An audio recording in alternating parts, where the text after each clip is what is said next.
Larry Holmes was once a feared champion, but at 66, his life has shifted from the bright lights of the ring to a quiet, lonely reality. Now, the legend faces the shadows of what once was. Rise to fame. Before the world recognized Larry Holmes as a boxing great, he was merely a diligent young lad from Easton, Pennsylvania. Born on November 3, 1949, Holmes was the fourth child of 12 children. His household did not enjoy much wealth, and life wasn't simple during his childhood days. His dad left for Connecticut in search of employment and came back home hardly a few times a year. Thus, Holmes and his siblings grew up with their tough mother, Flossie, who struggled to make ends meet.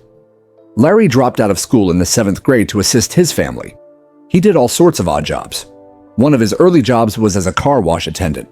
It wasn't high class, but he did what he had to do. He even tried driving a dump truck for a while. But deep down, Holmes always had the heart of a fighter. And in his early 20s, that fighting spirit started to shape his future.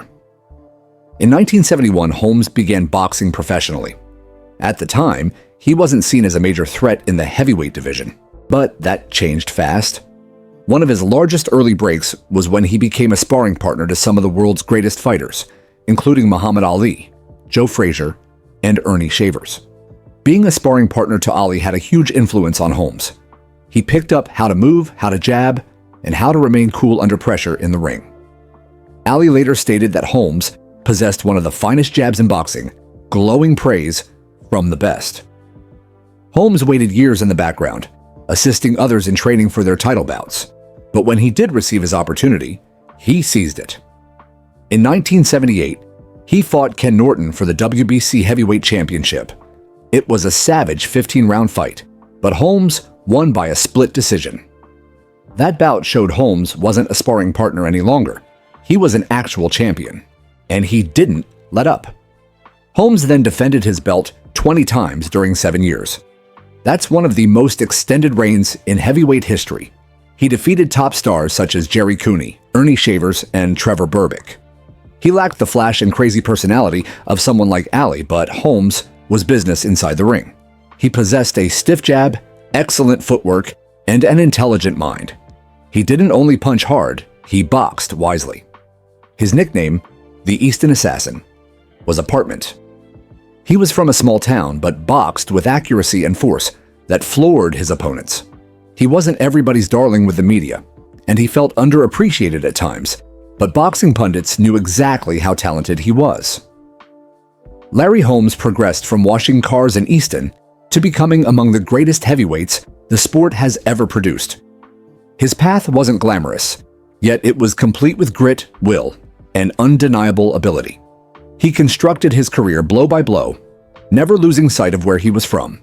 And that is what made him all the better. The night he beat Muhammad Ali, October 2, 1980, Las Vegas, the evening Larry Holmes battled Muhammad Ali was not a typical boxing bout. It was the evening the student had to battle his teacher, and it was one of the most tearful nights in the history of boxing.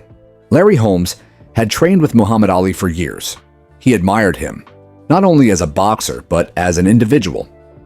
Holmes had spent time as Ali's sparring partner in the 1970s, learning from the very best. Ali was more than a mentor. He was like a big brother. So when Holmes was told he would be fighting him, it wasn't something he looked forward to. It hurt. But Holmes also knew it was an opportunity he couldn't turn down. He was the heavyweight champion, and Ali was coming back. The bout was billed as the last hurrah, and people everywhere wanted to see Ali perform another miracle. But Holmes knew the reality. Ali was not as good as he used to be. He had lost his pace. His reflexes were not the same.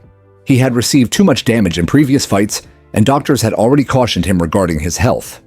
Still, the fight went ahead, and what happened in that ring wasn't a battle. It was a beating. Holmes dominated from the start.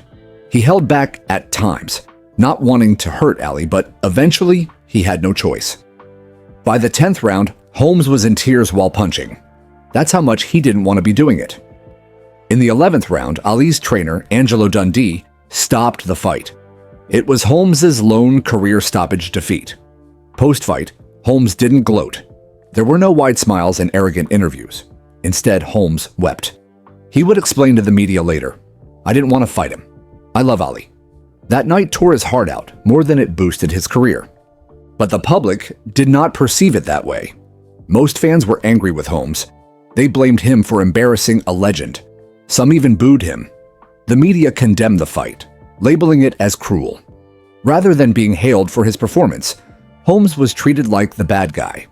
People forgot that Holmes did not ask for that fight, Ali did. And Holmes did not gloat or trash talk. He fought with pain in his heart. This moment should have been one of the biggest in Holmes's career. He had just beaten the most famous boxer in the world. But instead of boosting his legacy, the fight haunted him. For years, people talked more about Ali's decline than Holmes's skill. The public didn't understand the emotional weight Holmes carried into that ring. In hindsight, that evening was about more than just boxing. It was about honor, sacrifice, and doing what needed to be done even when it tore your heart in two. Not only did Holmes emerge victorious in that fight, but he also bore the emotional wounds for the rest of his life. Did he get the respect he deserved? For all his victories, championships, and entrepreneurial success, Larry Holmes frequently felt like a stranger in the world of boxing. He successfully defended his heavyweight championship 20 times, more than nearly any other champion. But when individuals discussed the legends, they named Muhammad Ali, Mike Tyson, and George Foreman before ever mentioning Holmes. And that stung him terribly. Holmes had a strained relationship with the press. He was never the charismatic or showy type like Ali. He lacked the intimidating knockouts that made Tyson a sensation, and he wasn't the likable comeback tale that Foreman became. Holmes was hard, stoic, and brutally candid, and that irritated some people. Rather than praising his ability, reporters frequently criticized his attitude. Holmes realized the way other combatants were treated, and he wasn't shy of making his point clear. In a 2004 interview with Sports Illustrated, Holmes famously said, "They don't give me the credit, they don't give me nothing. I'm the only fighter that's still living who won the heavyweight championship and was never appreciated." It wasn't just one bad headline. It was years of feeling invisible. Even though he beat some of the best fighters of his time, he didn't get the fanfare, or the movie deals, or the glowing documentaries others did. Holmes also stated, "If I were white, I'd be a millionaire 10 times over. I'd be the wealthiest, most respected player in the world." That statement raised eyebrows, but it revealed just how deep-seated his anger was. He wasn't complaining that he wished to be greater than anyone. He just wished to be treated equally. He thought he was always measured against Ali, but never valued for his greatness. What hurt was the way the fans and media quickly turned against him. When he defeated Muhammad Ali in 1980, some called him cruel rather than clever. They were not able to notice that he had held back or that he was crying in the ring. They saw him as the guy who humiliated their hero. Holmes felt that he was always fighting the person in the ring as well as public opinion. At the same time, Tyson was made into a media darling. His knockouts were everywhere on television, and his out-of-control lifestyle served only to make him more popular.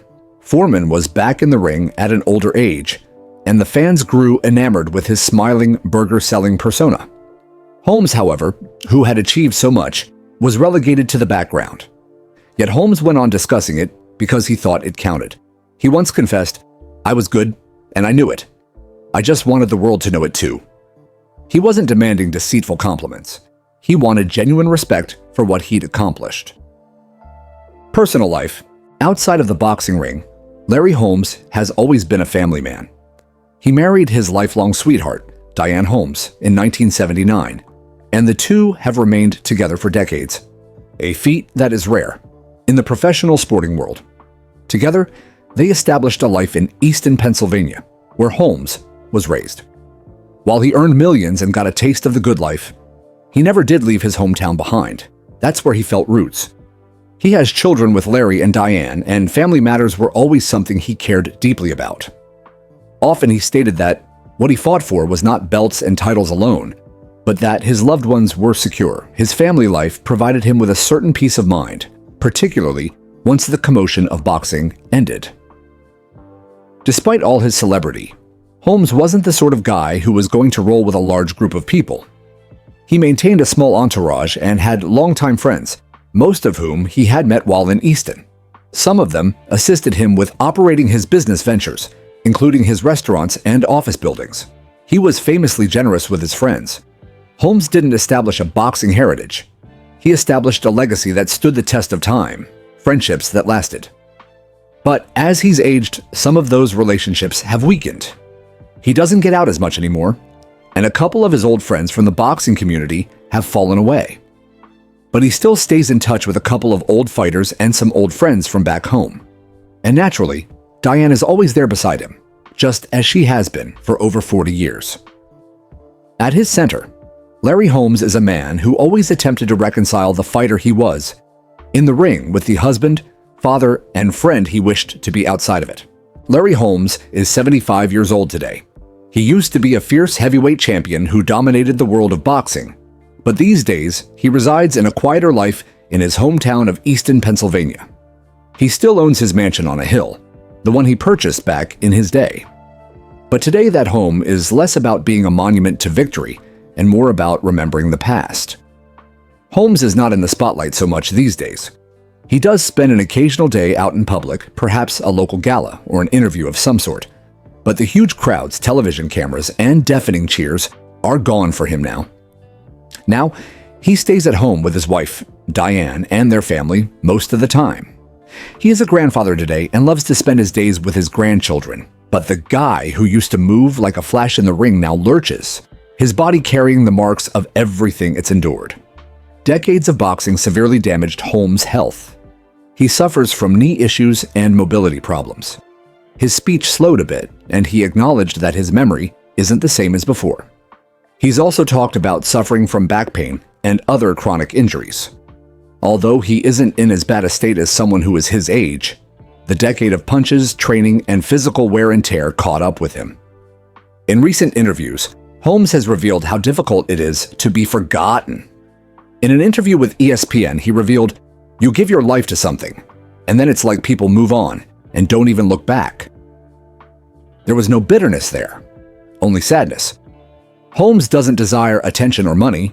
He simply wants to be remembered for what he accomplished in the ring. He has also spoken about how different the world of boxing is today. He watches fights occasionally, but admits it is not the same. "It's more about money now than the heart," he once expressed. Holmes is nostalgic for when fighters needed to prove themselves in the ring, not on social media. Although Holmes is not as busy as he used to be, he still makes an effort to remain involved in boxing. He gives advice to up-and-coming fighters every now and then and talks about his experience whenever he can. But it's apparent that the game has left him behind, and that hurts. One of the toughest aspects for Holmes is watching how many people are unaware of his story. More recent fans of boxing will speak of Tyson, Ali, or Mayweather, but many don't even realize Holmes had the heavyweight title for more than 7 years. That's a bitter pill to swallow for someone who gave his body and soul to the sport. At 75, Larry Holmes resides in a quieter world than the one he used to dominate. He has his family, his memories, and his pride. Yet there's an overwhelming loneliness and introspection in what he says. Despite all his wins, the silence now seems deafening compared to the cheers he was once accustomed to. Larry Holmes spent years inside the boxing ring. He trained diligently, fought even more tenaciously, and emerged as one of the greatest heavyweight champions of all time. But this type of lifestyle doesn't happen without a toll. Today, at age 75, Holmes is paying the physical price for being a fighter, and it's a heavy price. Holmes has undergone a number of surgeries over the years. His knees have caused him problems for years, and he's had surgery to enable him to walk more easily.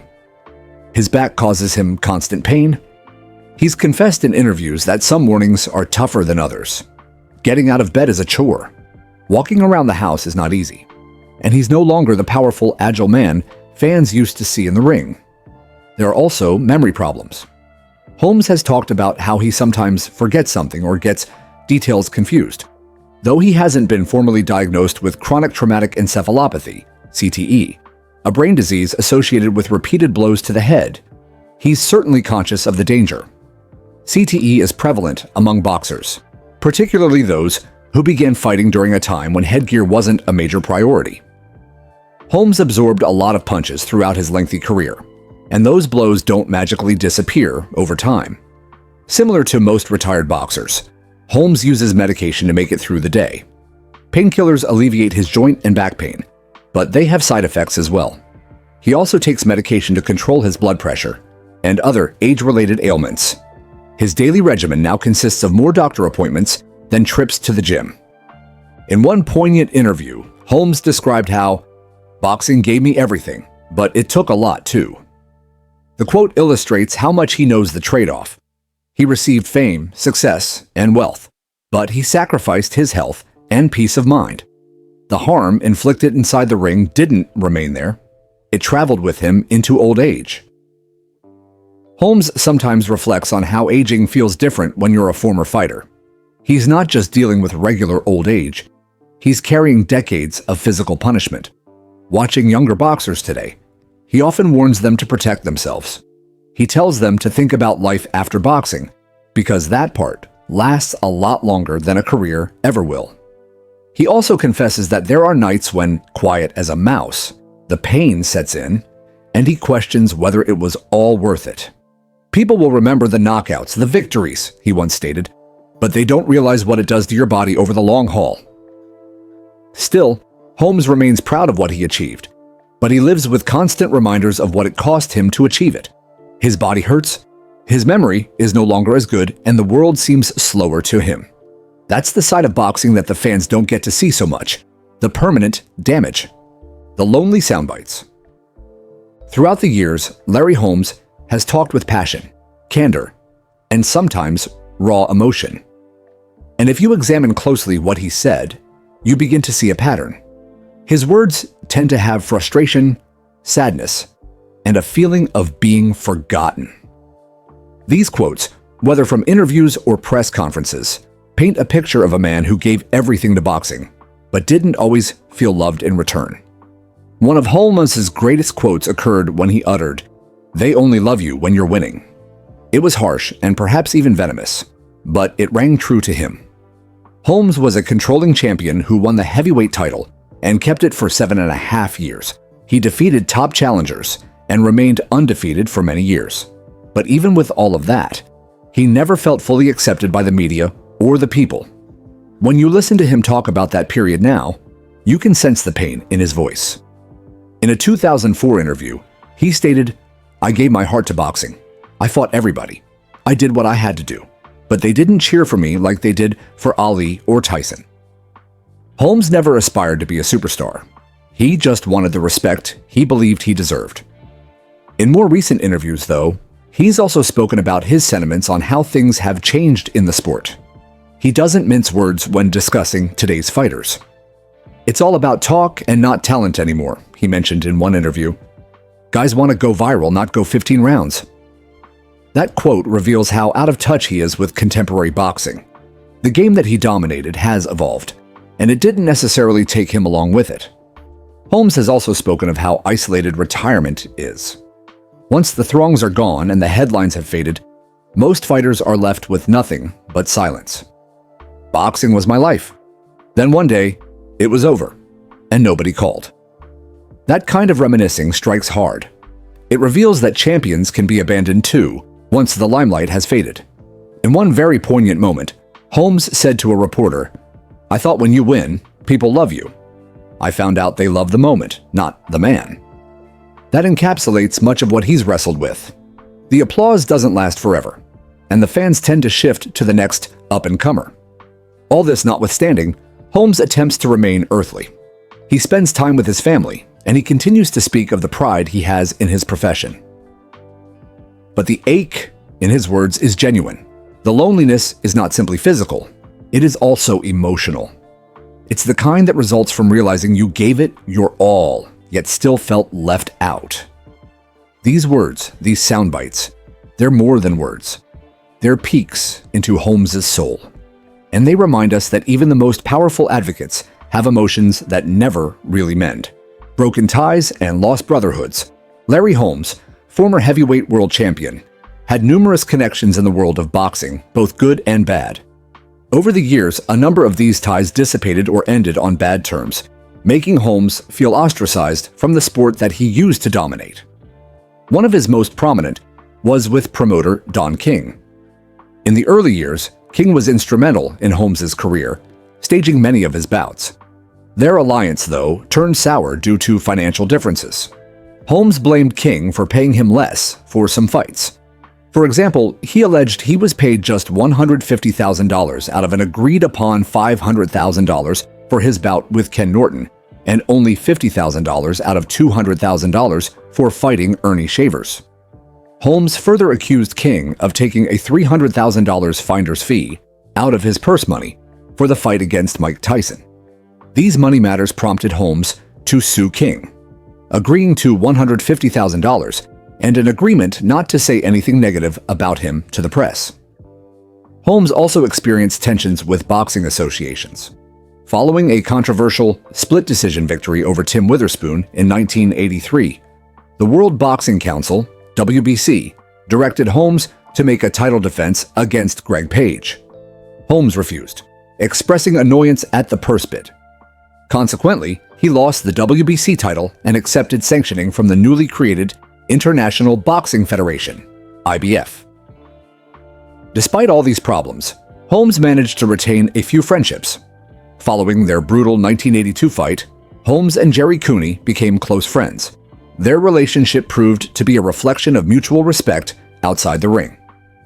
But few of Holmes's friendships in the world of boxing lasted. As he grew older and retired from the limelight, he discovered that not many of his old boxing acquaintances remained in contact with him. The bonding he had with other fighters and promoters years ago began to fade, leaving him alone in the sport that he devoted so much of himself to.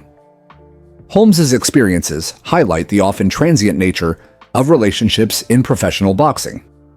While the sport brought him fame and success, it also led to broken ties and lost brotherhoods, underscoring the personal costs that can accompany a life in the ring.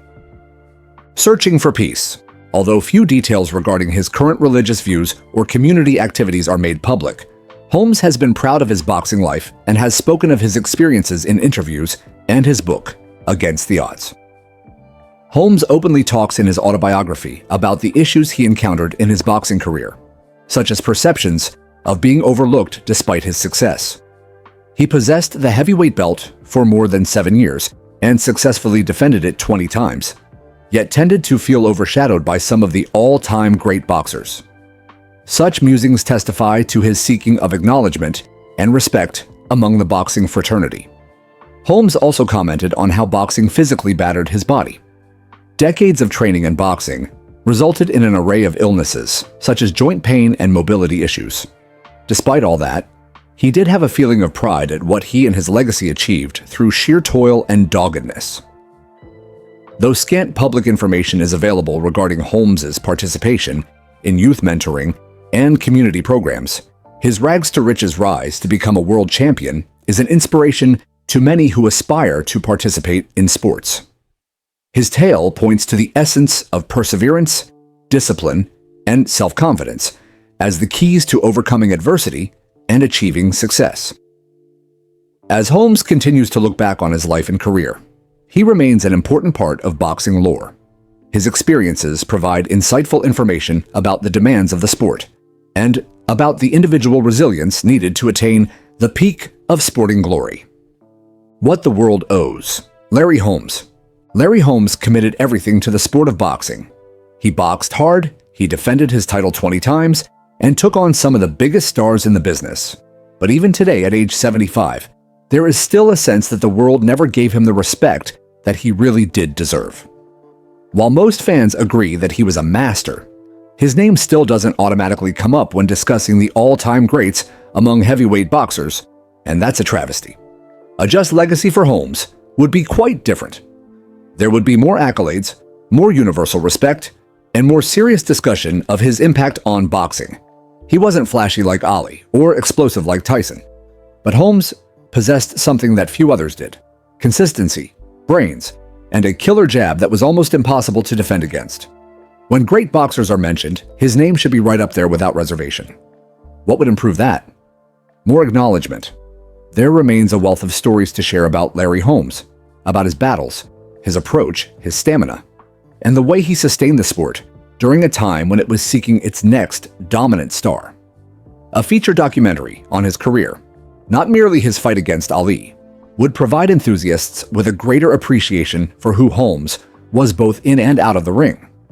Even some of his past opponents and adversaries have had good things to say about him over the years.